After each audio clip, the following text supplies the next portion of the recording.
Hello friends, welcome to our channel unique pharmacy classes. तो आज हम डिस्कस करेंगे पैथोफिजियोलॉजी के जितने भी इम्पोर्टेंट क्वेश्चंस हैं, आज हम उसे डिस्कस करेंगे।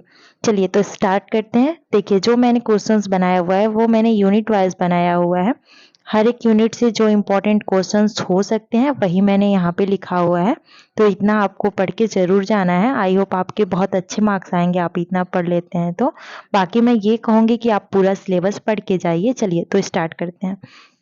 यहाँ देखिए, सबसे पहला क्वेश्चन हमने लिखा हुआ है कि व्हाट इज होम्योस्टैटिस। होम्योस्टैटिस क्या होते हैं, इसके टाइप के बारे में एक्सप्लेन करना है। और साथ ही साथ जो फीडबैक सिस्टम होते हैं, आपने पढ़ा होगा निगेटिव फीडबैक सिस्टम के बारे में, पॉजिटिव फीडबैक सिस्टम के बारे में, उनके बारे में आपने स्टडी करा होगा। तो वो क्या होते हैं, उनसे भी क्वेश्चंस देखने को मिलते हैं। साथ ही साथ होम्योस्टैटिस क्या होते हैं, इससे भी क्वेश्चंस देखने को मिलते हैं। तो इसे आपको पढ़ के जरूर जाना है। चलिए दूसरे नंबर पे देखिए, मैंने वेरी इंपॉर्टेंट लिखा हुआ है। यहाँ पे है कि सेल इंजरी क्या होते हैं, उनके टाइप क्या होते हैं, उनका मैकेनिज्म क्या होता है और डिफरेंसेस क्या होते हैं। किसके बीच डिफरेंसेस मैंने लिखा हुआ है। सेल इंजरी टू टाइप्स के होते हैं, एक होता है रिवर्सिबल सेल इंजरी और दूसरा होता है इरिवर्सिबल सेल इंजरी। तो ये जो सेल इंजरी है, रिवर्सिबल और इरिवर्सिबल, इनके बीच डिफरेंसेस क्या होते हैं ये भी देखने को एग्जाम में मिलता है। ठीक है ना। चलिए यहाँ पे या फिर आ जाते हैं हमारे सेल इंजरी से कि पैथोजेनेसिस क्या होता है सेल इंजरी का। ये जो सेल इंजरी है इनका पैथोजेनेसिस क्या होता है, या फिर कभी कभी पैथोफिजियोलॉजी भी पूछ देते हैं सेल इंजरी के। तो सेल इंजरी जो है बहुत बहुत ज्यादा इंपॉर्टेंट है, क्योंकि उससे क्वेश्चन जो है प्रीवियस ईयर में रिपीट होते रहते हैं। ठीक है। कुछ टॉपिक्स ऐसे हैं जिससे क्वेश्चंस रिपीट होते रहते हैं, जैसे सेल इंजरी से हो गया, कैंसर से हो गया, एड्स से हो गया। तो ये सब कुछ ऐसे क्वेश्चंस होते हैं, हाइपरटेंशन, इससे जो क्वेश्चंस होते हैं वो प्रीवियसली रिपीट होते रहते हैं। ठीक है। तो इसे तो आपको बिल्कुल भी नहीं स्किप करना है। चलिए अब देखिए, मैंने थर्ड नंबर पे क्या लिखा हुआ है। थर्ड नंबर पे मैंने लिखा हुआ है कि जो भी हमारे यहाँ पे फॉलोइंग टर्म है उनके बारे में हमें डिस्कस करना है। जैसे ट्रॉपी हो गया, हाइपरट्रॉपी हो गया, हाइपरप्लेसिया हो गया, डिस्प्लेसिया हो गया और मेटाप्लेसिया हो गया। या तो ऐसे डायरेक्ट क्वेश्चंस पूछेंगे, या फिर देखिए मैंने इधर लिखा हुआ है कि मार्फोलॉजिकल फीचर क्या है, ये पूछ सकता है। या फिर पूछ सकते हैं कि एडाप्टिव चेंजेस क्या होते हैं सेल इंजरी में, तो उससे भी क्वेश्चन देखने को मिलेंगे। तो इसमें से कोई भी क्वेश्चन पूछ रहे हैं तो आपको इन पूरे को डिस्कस करना है कि ये होते कैसे हैं विद डायग्राम। आप डायग्राम के थ्रू बताएंगे एग्जाम में तो बहुत बेटर रहेगा। तो मैं तो यही कहूंगी कि इन सबको डायग्राम के थ्रू ही बताइएगा। तो क्वेश्चन में आपसे मार्फोलॉजिकल फीचर या फिर एडाप्टिव चेंजेस के बारे में भी आ सकते हैं सेल इंजरी के। ठीक है। चलिए अब हम आगे डिस्कस।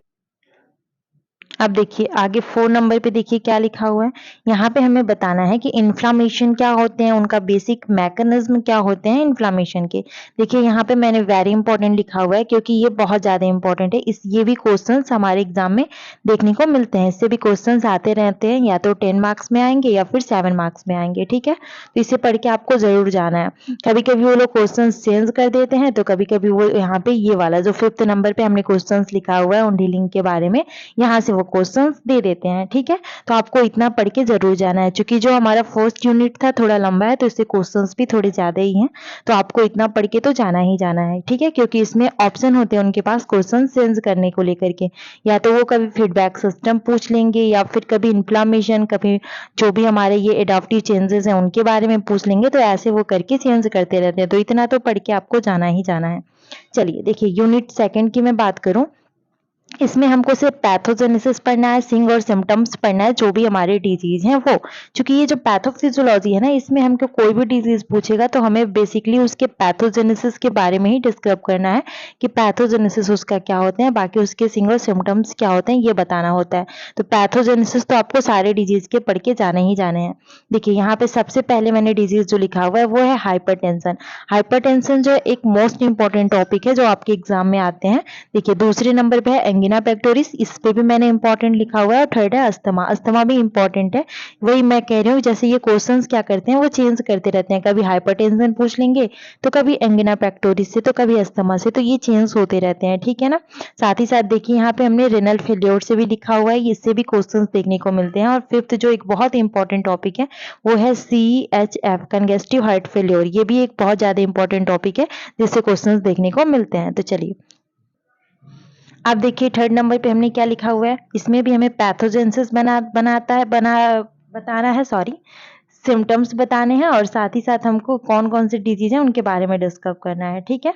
तो चलिए यहाँ पे जो होते हैं सबसे पहले देखिए यहाँ पे मीगाप्लास्टिन एनीमिया से जो है, एनीमिया से एक क्वेश्चन देखने को जरूर मिलता है, ठीक है। तो आपको पूरा एनीमिया पढ़ के जाना है, उसके किसी भी टाइप्स के बारे में वो पूछ सकते हैं, ठीक है। तो एनीमिया पढ़ के जाइएगा, ठीक है ना।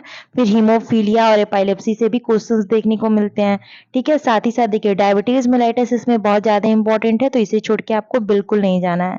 बाकी देखिए यहाँ पे जो हमारे पार्किंसन डिजीज है या फिर अल्जाइमर डिजीज है, इससे भी क्वेश्चन देखने को मिलते हैं, तो इन दोनों को पढ़ के आपको जरूर जाना है, ठीक है। लॉन्ग में नहीं मिलेंगे तो शॉर्ट में इनसे क्वेश्चंस देखने को मिल जाते हैं, 2 मार्क्स में क्वेश्चंस देखने को मिल जाते हैं, तो इन सबको पढ़ के आपको जरूर जाना है। साथ ही साथ देखिए यहाँ पे जो पेप्टिक कल्चर है, इससे भी क्वेश्चंस आते हैं, कभी कभी 7 मार्क्स में, कभी 10 मार्क्स में भी आ जाते हैं, तो इसे भी आपको जरूर पढ़ के जाना है। चलिए अब हम डिस्कस करते हैं 4th यूनिट। देखिए जो यूनिट 4 है, इसमें भी हमको पैथोजेनेसिस बताने हैं, उसके सिंग और सिम्टम्स के बारे में बताना है। इसमें जो सबसे इंपॉर्टेंट है वो है अर्थराइटिस। जैसे देखिए मैंने यहाँ पे गांठ लिखा हुआ है, इसी को अर्थराइटिस भी बोलते हैं। फर्दर इनके जो टाइप्स होते हैं उनसे भी ये क्वेश्चंस उठा के पूछ देते हैं, तो आपको इसको डिटेल में पढ़ के जाना है। और इसमें देखिए जो सबसे इंपॉर्टेंट है, जैसे मैंने कहा कि जो क्वेश्चन है वो रिपीट होते रहते हैं, वो है कैंसर। कैंसर जो है, इससे जो हमारे क्वेश्चंस हैं वो प्रीवियसली रिपीट होते रहते हैं, क्योंकि ये बहुत इंपॉर्टेंट टॉपिक है, ठीक है। तो कैंसर को पढ़ के आपको बिल्कुल जाना है, और साथ ही साथ उसके पैथोजेनेसिस क्या है इसको भी आपको पढ़ना है, पूरे डिटेल में पढ़िएगा, ठीक है। चलिए उसके बाद से देखिए यहाँ पे हेपेटाइटिस जो है, इससे भी क्वेश्चंस देखने को मिलते हैं, जॉइंटिस से भी क्वेश्चंस आते हैं, और एक और मोस्ट इंपॉर्टेंट टॉपिक है वो है एल्कोहलिक लिवर डिजीज। इससे भी क्वेश्चंस देखने को एग्जाम में मोस्टली मिल जाते हैं, ठीक है। चलिए अब हम यूनिट 5 में डिस्कस। तो यूनिट 5 में जो हमारे इंपॉर्टेंट क्वेश्चन है, इसमें भी देखिए हमको वही बताना है, पैथोजेनेसिस, सिंग और सिम्टम्स बताने हैं। जैसे ट्यूबरक्लोसिस, इसमें जो इंपॉर्टेंट टॉपिक है वो है ट्यूबरक्लोसिस और एड्स। ट्यूबरक्लोसिस भी बहुत ज्यादा इंपॉर्टेंट है, इसके पैथोजेनेसिस के बारे में पूछते हैं, इनके टाइप्स वगैरह के बारे में पूछते हैं, तो ये आपको पढ़ना है। साथ ही साथ टाइफाइड क्या होते हैं ये भी पढ़ना है, उनके पैथोजेनेसिस क्या होते हैं। और एक और जो वेरी वेरी इंपॉर्टेंट है वो है एड्स। एड्स से भी क्वेश्चन प्रीवियसली रिपीट होते रहे और बहुत ज्यादा देखे गए हैं। तो यूनिट 5 में ये जो 4 टॉपिक मैंने दिया हुआ है, ये 4 टॉपिक जो है मोस्ट इंपॉर्टेंट है, तो इसमें से किसी को भी नहीं छोड़ना है, जितने भी हैं इन सबको पढ़ के जाना है आपको, ठीक है। तो ये रहे हमारे इंपॉर्टेंट क्वेश्चन, आई होप आपके लिए एग्जाम में हेल्पफुल रहेंगे। बाकी मैं फिर से कह रही हूँ, आप अपना पूरा सिलेबस पढ़ के जाइएगा एग्जाम में, ताकि कहीं से भी कोई क्वेश्चन पूछे तो आप अच्छे से कर पाए। बाकी आपके लिए ये जो इम्पोर्टेंट क्वेश्चंस है, जो इम्पोर्टेंट जितने भी हैं, उसको आपको छोड़ के बिल्कुल नहीं जाना है, सबको पढ़ के जाना है। आई होप आपको वीडियो पसंद आया होगा। Thank you.